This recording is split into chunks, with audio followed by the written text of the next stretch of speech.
Operation లేకుండా మోకాళ్ళు మరియు నడుము నొప్పులకు అత్యాధునిక చికిత్స డాక్టర్ భావన హర్వాణి గారి ఆధ్వర్యంలో ఆర్ఎఫ్ఏ మరియు ప్లాస్మా పద్ధతిలో చిన్న ఇంజెక్షన్ తో పరిష్కారం. Hospitals road number 12 Banjara hills. బాధిత బాలికకు న్యాయం చేయాలని బీఆర్ఎస్ డిమాండ్ చేస్తుంది. పోక్సో కేసులో అరెస్టైన భగీరథ్ను కాపాడిన కేంద్ర మంత్రి బండి సంజయ్ కుమార్ను క్యాబినెట్ నుంచి బర్తరఫ్ చేయాలని కోరింది. కరీంనగర్, రాజన్న సిరిసిల్ల జిల్లాల్లో బీఆర్ఎస్ ఆందోళన చేపట్టింది. నిరసనలో పాల్గొన్న బీఆర్ఎస్ కార్యకర్తలపై బీజేపీ నేతల గూండాగిరిని గులాబీ నేతలు తీవ్రంగా ఖండించారు.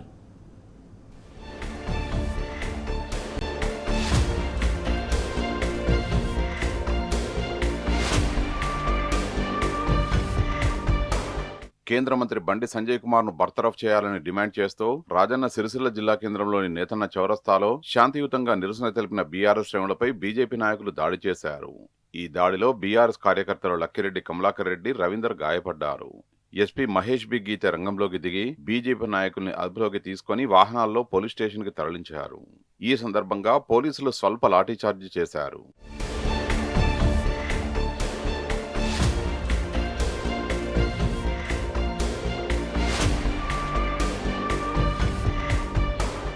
గులాబీ శ్రేణులపై బీజేపీ గూండాల దాడిని జిల్లా అధ్యక్షుడు తోట ఆగయ్య, నాఫ్కాప్ చైర్మన్ కొండూరు రవీందర్రావు, రాష్ట్ర సహాయ కార్యదర్శి గూడూరు ప్రవీణ్, జడ్పీ మాజీ చైర్పర్సన్ న్యాలకొండ అరుణ తీవ్రంగా ఖండించారు.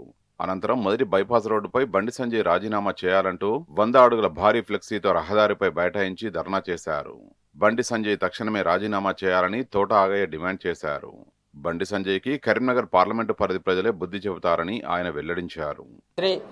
కొడుకు ఒక మైనర్ బాలిక పట్ల అఘాయిత్యం చేసి ఆ బాలిక తల్లిదండ్రులను ఆ మంత్రి బెదిరించి నీ అంతు చూస్తా అని చెప్పేసి బెదిరించినప్పటికీ కూడా ఆ కేంద్ర మంత్రికి వంతి బారడమే కాకుండా ఇలా రాష్ట్రంలోని మైనర్ బాలిక పట్ల ఇలా మహిళల పట్ల మోడీ గారు బండి సంజయ్ని కేంద్ర మంత్రివర్గం నుంచి బర్తరఫ్ చేయాలని చెప్పేసి బీఆర్ఎస్ పార్టీ పక్షాన డిమాండ్ చేస్తా ఉన్నాం. కరీంనగర్ జిల్లా కేంద్రంలోని తెలంగాణ చౌక్లో పార్టీ శ్రేణులతో కలిసి బీఆర్ఎస్ జిల్లా అధ్యక్షుడు జీవి రామకృష్ణారావు ఆధ్వర్యంలో భారీ ఫ్లెక్సీలు ప్రదర్శించారు. అనంతరం ఫ్లెక్సీ దహనం చేసేందుకు యత్నించగా పోలీసులు అడ్డుకొని బలవంతంగా లాక్కున్నారు. మాజీ ఎమ్మెల్సీ నారదాసు లక్ష్మణరావు, మాజీ మేయర్ సర్దార్ రవీందర్ సింగ్ తదితరులు నిరసనలో పాల్గొన్నారు.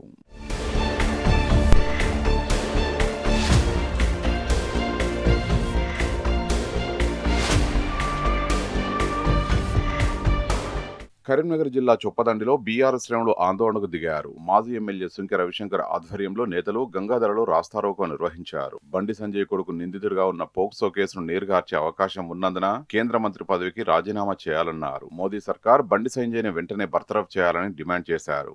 9 రోజులుగా బండి సంజయ్ కి తన కొడుకును అప్పగించాలని ఒక బాధ్యత కలిగినటువంటి ఒక ఎంపీ పదవిలో, హోంశాఖ మంత్రి పదవిలో ఉన్నటువంటి ఆయనకు తన కొడుకు తప్పు చేసిండు, డ్రగ్స్ తీసుకున్నాడు, అమ్మాయిని మరి రేప్ చేసిండు, ఆయన చట్టరీత్యా శిక్షించాలి, ఆయన చట్టానికి అప్పచెప్పాలనే ఒక సోయి లేని హోంశాఖ మంత్రి ఈ రాష్ట్రంలో ఉండడం నిజంగా సిగ్గుచేటు. మేము బీఆర్ఎస్ పార్టీ పక్షాన ఒకటి డిమాండ్ చేస్తున్నాం, ఆ మైనర్ బాలికకు న్యాయం చేయండి. బండి భగీరథ్కి సహకరిస్తున్న కేంద్ర సహాయ మంత్రి బండి సంజయ్ ని ఏటూగా చేర్చాలని మాజీ ఎమ్మెల్యే రసమై బాలకిషన్ డిమాండ్ చేశారు. కరీంనగర్ జిల్లా మానకొండూరులో బీఆర్ఎస్ నాయకులతో కలిసి ఆయన రహదారిపై రాస్తారోకో ధర్నాలో పాల్గొన్నారు. కేంద్ర సహాయ మంత్రి తన కొడుకును చట్ట విరుద్ధంగా తను రక్షణ ఇచ్చింది కాబట్టి ఇద్దరు కూడా బండి భగీరథ్ తో పాటుగా బండి సంజయ్ కూడా అరెస్ట్ చేయాలనే డిమాండ్ చేస్తా ఉన్నాము. ఎందుకనంటే ఒకసారి A1 కొడుకు అయితే A2 తండ్రి ఎట్టి పరిస్థితుల్లో కూడా నేరస్తునికి చట్ట ప్రకారం నేరస్తునికి ఆశ్రయం ఇచ్చిన వాళ్ళు కూడా నేరస్తులే అవుతారు కాబట్టి దాన్ని పరిగణలోకి సిద్దిపేట జిల్లా హుస్నాబాద్ అంబేద్కర్ చౌరస్తాలో మాజీ ఎమ్మెల్యే ఉడతల సతీష్ కుమార్ ఆధ్వర్యంలో బీఆర్ఎస్ నేతలు రాస్తారోకో నిర్వహించారు. బండి సంజయ్కి వ్యతిరేకంగా నినాదాలు చేశారు.